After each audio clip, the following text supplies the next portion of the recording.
Assalamualaikum warahmatullahi wabarakatuh. Apa kabar anak-anak Indonesia yang hebat? Jumpa kembali dengan Pak Guru, dan pada pertemuan kali ini, kita masih membahas tentang kekhususan bagi jamaah haji, yaitu bagi jamaah haji lansia, sakit, dan berisiko tinggi. Bagaimana jika jamaah haji yang sedang sakit, bolehkan ia tidak hadir saat wukuf? Jika tidak, bagaimana cara yang dapat dilakukan untuk jamaah tersebut? Nah, untuk lebih jelasnya, ayo simak video ini sampai selesai.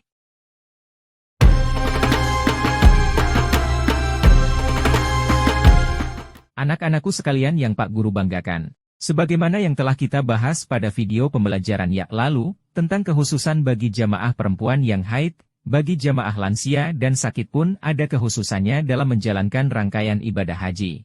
Begini penjelasannya dalam buku tuntunan manasik haji dan umroh yang dikeluarkan oleh Kementerian Agama Republik Indonesia tahun 1445 Hijriah atau 2024 Masehi.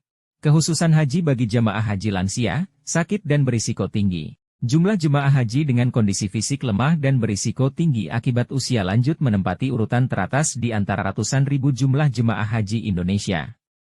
Dengan demikian, kondisi lemah dan sakit tidak menghalangi mereka untuk tetap melaksanakan haji sesuai dengan syariat dan hakikat sehingga ibadah haji mereka sah, sempurna, dan mabrur. Berikut rukhsah dalam ibadah haji. Pertama, rukhsah di Madinah. 1. Saat berziarah ke makam Rasulullah. Hukum berziarah ke makam Nabi Muhammad SAW, keluarga dan para sahabatnya. Berziarah ke tempat-tempat bersejarah tersebut adalah sunnah. Para jemaah haji yang tidak sempat berziarah di Madinah akibat uzur, tidak berdosa. Mereka tetap bisa menyampaikan salam kepada Nabi dan membaca sholawat atas Rasulullah, di hotel tempat mereka tinggal, atau di rumah sakit bagi yang dirawat. 2. Melaksanakan sholat 5 waktu di Masjid Nabawi secara berjamaah. Jemaah haji lemah, lansia, berisiko tinggi dan sakit, sebaiknya tidak memaksakan diri untuk melakukan sholat di Masjid Nabawi dengan tetap sholat berjamaah di hotel tempat mereka tinggal secara berjamaah. Sebab sholat di hotel-hotel di Madinah juga mendapatkan keutamaan sholat di tanah haram Madinah. Hanya sesekali tentu saja dianjurkan kepada para jemaah lansia ini untuk berusaha sholat di Masjid Nabawi. Ihram dari Mikot. 1. Untuk jemaah haji yang lemah, lansia dan berisiko tinggi, mereka dianjurkan untuk memakai pakaian ihram dan sholat sunnah ihram di hotel tempat tinggal mereka di Madinah. Setiba di Bir Ali, jemaah tidak perlu turun dari bus, cukup melafalkan niat ihram haji atau ihram umroh dari bus hendak berangkat. 2. Bagi jemaah haji yang hendak melaksanakan ihram haji atau ihram umroh di atas pesawat hendaknya melaksanakan sunnah-sunnah ihram sejak dari asrama embarkasi menjelang berangkat dan mengenakan pakaian ihram sejak di embarkasi. 3. Bagi jamaah haji yang lemah, lansia, sakit dan berisiko tinggi, ketika mengucapkan niat ihram umroh atau haji sangat dianjurkan istirot, yaitu niat ihram umroh atau ihram haji yang disertai dengan mengucapkan syarat, aku niat haji atau umroh, apabila aku sakit atau terhalang maka aku tahallul di tempat di mana aku terhalang. 4. Setelah mengucapkan niat haji atau umroh dengan istirahat, jemaah haji tersebut hendaknya melanjutkan aktivitas ibadah dengan berzikir dengan membaca talbiyah diselingi doa, yang dibaca sepanjang perjalanan menuju Makkah dan berhenti membaca talbiyah saat tiba di Hajar Aswad, hendak memulai tawaf bagi yang melaksanakan umroh. Kemudian rukhsah di Makkah.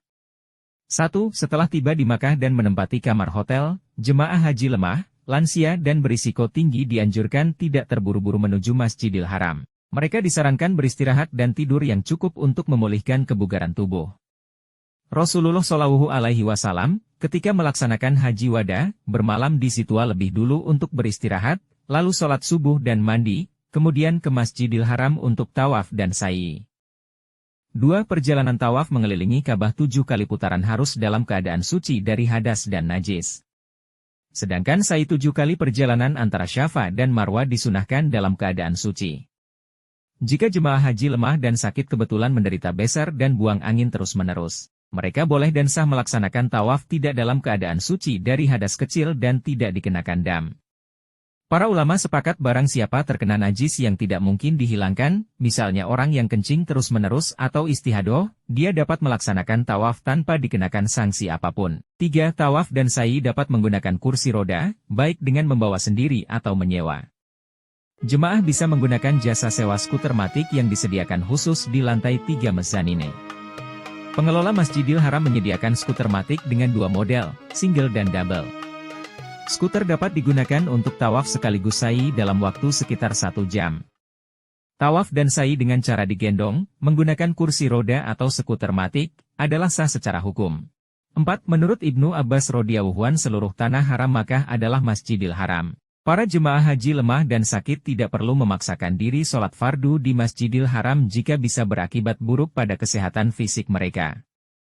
Jemaah yang melaksanakan sholat berjamaah di pondokan atau hotel atau di masjid sekitar pondokan, tetap mendapat keutamaan yang sama dengan sholat di Masjidil Haram. Apalagi, pada dasarnya, selalu sholat di pondokan juga mendapat keutamaan mengikuti sunnah Rasulullah SAW, karena selama menunggu haji beliau tidak pernah mendekati Ka'bah dan sholat di Abtah, tempat beliau tinggal. 5. Akibat keterbatasan kondisi fisik. Para jemaah haji lemah dan sakit hendaknya membatasi diri dalam melaksanakan ibadah sunnah yang dapat menguras tenaga semacam umroh, terlebih lagi umroh sunnah yang berulang kali dilakukan. Jemaah sebaiknya menjaga kesehatan dan kebugaran dengan menyimpan tenaga demi menyelesaikan rukun dan wajib haji, terutama wukuf di Arafah. 6. Hukum berziarah ke tempat bersejarah adalah mubah guna mengambil itibar. Jemaah haji yang lemah, lansia dan risti, sebaiknya tidak memaksakan diri berziarah di Arafah, Musdalifah, dan Mina atau Armusna. 1. Ketika diberangkatkan dari Makkah ke Arafah pada hari Tarwiyah 8 Zulhijjah, jemaah haji lemah, lansia dan risti sangat dianjurkan berniat ihram haji istirat seperti ketika mereka berniat istirat untuk umroh.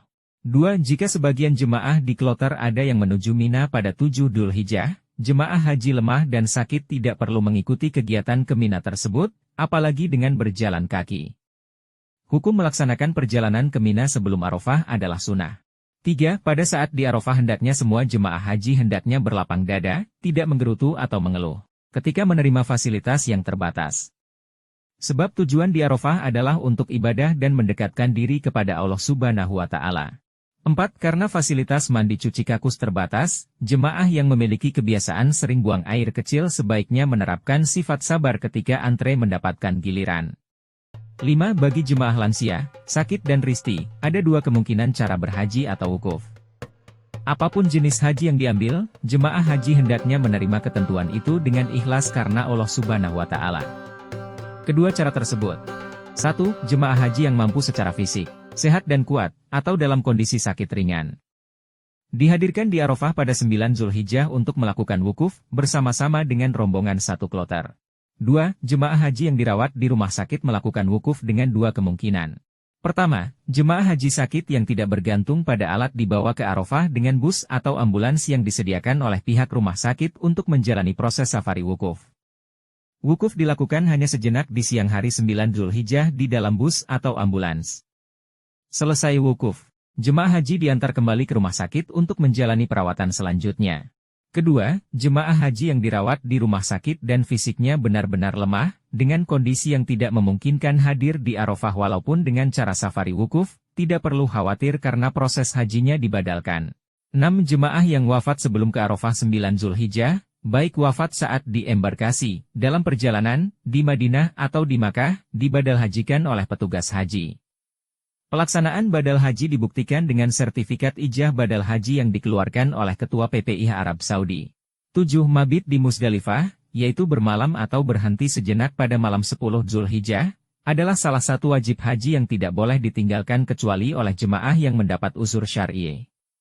Mereka tidak dikenai dam, sebagaimana Rasulullah SAW memberikan izin kepada Saudah radhiyallahu anha untuk bertolak dari Musdalifah ke Mina lebih awal sebelum jemaah haji lainnya bertolak ke Mina, karena alasan lambat berjalan akibat badan yang gemuk. 8. Di Arafah, jemaah haji sakit yang menjadi peserta safari wukuf atau yang dirujuk dan dirawat di rumah sakit dikategorikan sebagai jemaah yang mengalami uzur syar'i. Mereka diberi keringanan untuk tidak melakukan mabit di Musdalifah dan tidak dikenai dam.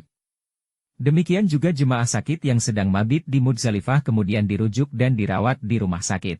9. Di Mina, jemaah haji sakit yang menjadi peserta safari wukuf atau yang dirujuk dan dirawat di rumah sakit dikategorikan sebagai jemaah haji uzur syar'i yang diberi keringanan tidak melakukan mabit di Mina, mereka tidak dikenai dam.